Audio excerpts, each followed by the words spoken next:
जय हो गजानन देवा जय हो गजानन देवा जय हो गजानन देवा जय हो गजानन देवा।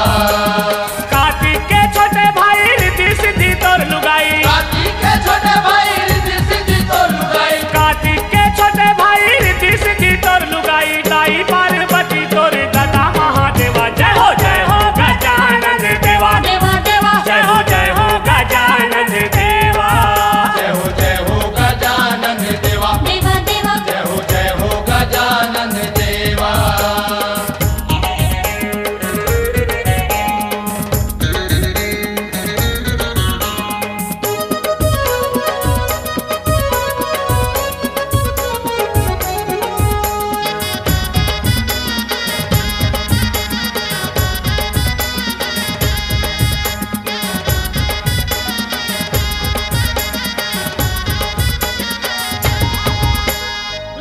हवै सोड़ तोर पेट जबर भारी जी पेट जबर भारी।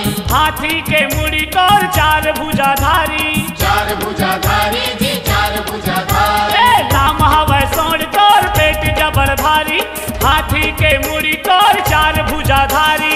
तू पाकस कान हवे डेढ़ तोर दांत हवे तू पाकस कान हवे डेढ़ तोर दांत हवे तू पाकस कान हवे डेढ़ तोर दांत हवे। मुसुर मुसुर खाए कहा लाड़ू पेड़ा मेवा जय हो गजानन देवा जय हो गजानन देवा जय हो गजानन देवा जय हो गजानन देवा।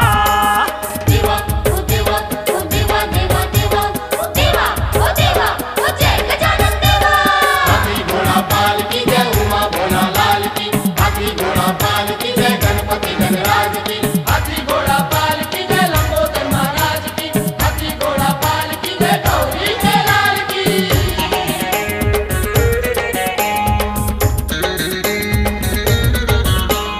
मुसवा सवारी तोरे अड़बड़ सुहाथे जी अड़बड़ सुहाथे।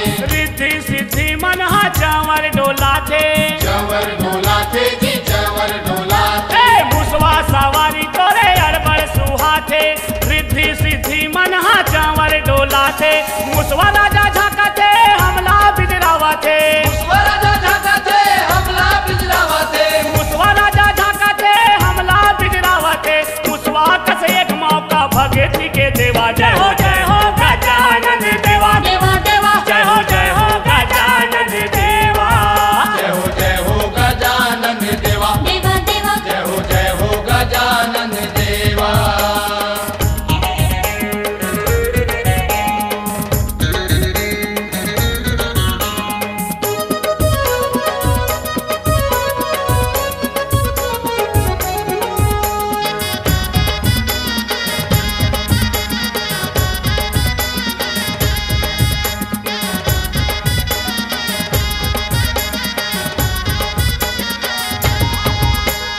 चंदा बरारी करके तुमला बैठा रे हन तुमला बैठा रे स्वामी तुमला बैठा रे हन। लड़ झगड़ के मांग मुंगा के फाटा बेड़ी लाने हन फाटा बेड़ी लाने स्वामी फाटा बेड़ी लाने हन। चंदा बरारी करके तुमला बैठा रे हन लड़ झगड़ के मांग मुंगा के फाटा बेड़ी लाने हन। लक्ष्मी घर ले दिया बाती नंदी घर के प्रसादी लक्ष्मी घर ले दिया बाती नंदी घर के प्रसादी लक्ष्मी घर ले दिया बाती नंदी घर के प्रसादी।